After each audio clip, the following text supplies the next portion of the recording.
What is up, fight fans? We have some big news today. The UFC Qatar weigh-ins are done, and Khamzat Chimaev is in the building to support Arman Tsarukyan. He even spoke about the rumored tension between Arman and Topuria. Paddy Pimblett keeps taking shots at Tsarukyan. And yes, he and Ilia Topuria finally crossed paths in Qatar. We are also breaking down Islam Makhachev reclaiming the #1 pound-for-pound spot and the real reasons why the long-talked-about super fight with Ilia Topuria might never happen. Plus, the MMA world reacted to Jon Jones's new comments about Tom Aspinall, and much more. The official weigh-ins for UFC Fight Night 265 took place in Doha. All the fighters on the card made weight with no issues. The main event is a potential lightweight title eliminator between Arman Tsarukyan and Dan Hooker. Fans are eager to see how Arman performs. Many believe this is why his next opponent has not been announced yet. They are waiting for this fight. If Arman wins dominantly, he could become Topuria's next challenger. Khamzat Chimaev just arrived in Qatar to support Tsarukyan ahead of the fight. Even though they do not train together all the time, Khamzat and Arman have always respected each other. You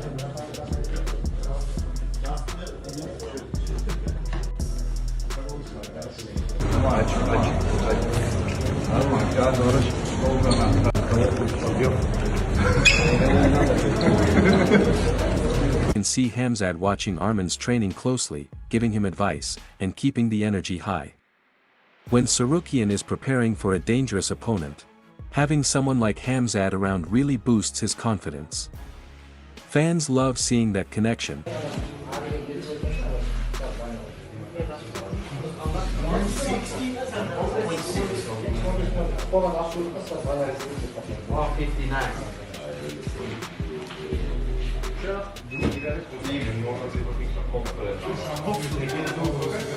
Faster, go faster. That's why Khamzat became a champion. But he was eating pasta but thinking about the lamb, steaks, After fight, I never seen pasta again. Bro, you let me eat for 2 months, bro. I wanted pasta. Famous Russian blogger Adam Zubarov recently asked Khamzat whether his presence could prevent any confrontation between Ilia Topuria and Arman Tsarukyan. Khamzat made it clear he is not worried. He believes nothing serious will happen between them because, at the end of the day, this is a sport, and heated moments are part of the game. Interview 4. So, if anyone expects Topuria and Tsarukyan to start going at each other, that is not happening. Right now, Ilia Topuria is here, Piotr has arrived, and so has Arman. And now everyone is wondering, will Arman and Ilia meet there? Will something happen or not? Can your presence prevent any kind of misunderstanding? If something happens, we'll settle it one-on-one.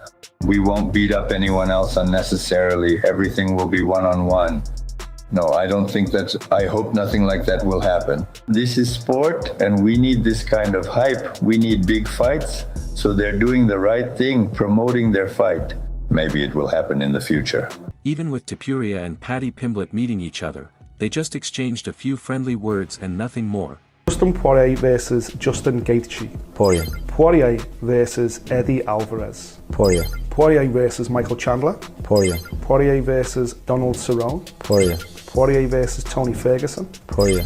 Poirier versus Max Holloway. Poirier. Poirier versus BJ Penn. BJ Penn. Penn versus Edson Barbosa. BJ Penn. Penn versus Arman Tsarukyan. Arman Tsarukyan. You versus Conor McGregor. Arman Tsarukyan. You versus Charles Oliveira. Arman Tsarukyan. You versus Paddy Pimblett. For sure, Arman Tsarukyan. You versus Ilia Topuria. Arman Tsarukyan. You versus Islam Makhachev. 155 or 170? 155. Arman Tsarukyan. You versus Khabib.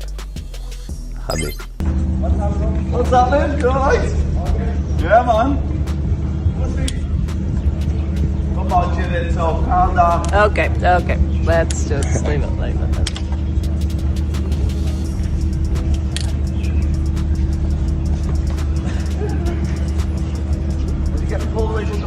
As you know, Islam Makhachev is back at the #1 spot in the UFC pound-for-pound rankings, and honestly, nobody is surprised.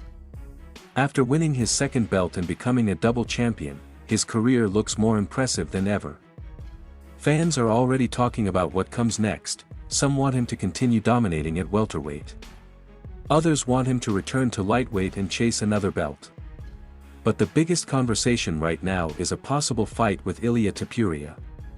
The UFC is clearly interested in this matchup. It could even become one of the headline fights for the historic White House event. It makes sense. The two best fighters in the world, ranked number 1 and 2 in the pound-for-pound rankings, facing each other with a real storyline behind them. Their rivalry is not built on scandals, but both have taken shots at each other for years. Topuria knows beating Makhachev is the only way to become the undisputed best in the world, but the fight is still hard to make. Makhachev does not want to return to lightweight. He feels much healthier at 170 pounds. His coach Javier Mendez and Khabib also said moving back down does not make sense. Islam feels stronger in the new division and is not interested in stressing his body again. Of course, the UFC will try to convince him. Big money, huge hype, and the chance to hold two belts at the same time are powerful arguments. But Islam seems focused on building his legacy and protecting his health. With so many challengers at welterweight, he has plenty of options. For Topuria, moving up is also risky. He could dominate lightweight for years, but at 170, he might struggle against bigger, stronger fighters like Islam. Lightweight already has exciting contenders. Sarukian vs Hooker is coming. Paddy Pimblett is rising. 2026 could be full of massive fights.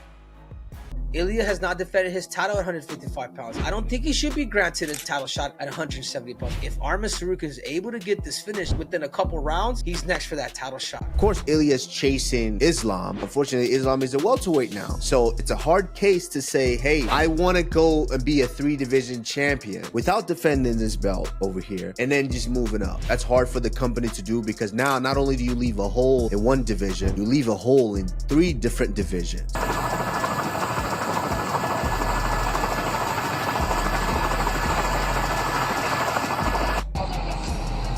Brother. Мы что, курятники, что ли? Курятники, что ли, вы? Соколов видел, с соколами пошел, прикинь.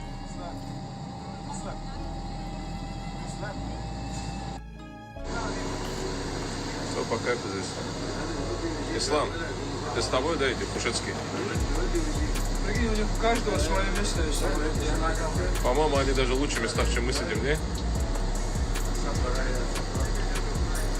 Hanadu Moano did not hold back when talking about Jack Della's loss to Islam Makhachev. According to Moano, JDM was not just beaten physically, he was mentally broken. Moano knows from real experience that when you give Islam any space to work, he always finds a way to trap you. And the problem is, like you say, Jack Della Maddalena, welterweight champion, months of training, and they want me to go over there and beat Islam in 1 day notice. Like, that's impossible, right? Yeah. But I think you spot on what you say. Like, if you really like to praise Islam for his performance, you can make yourself look an idiot when you come on podcasts and predict things and they don't happen. I believed in everything I said, and obviously it didn't come true this time. But for 10 years, pretty much everything I've said has come true. So I'm going to stand by what I say. And yeah, this time I got egg on my face and I look a bit silly for some of the things I've said. But at no point do I feel I was disrespectful towards the other side. I just said how I believe the fight would go down.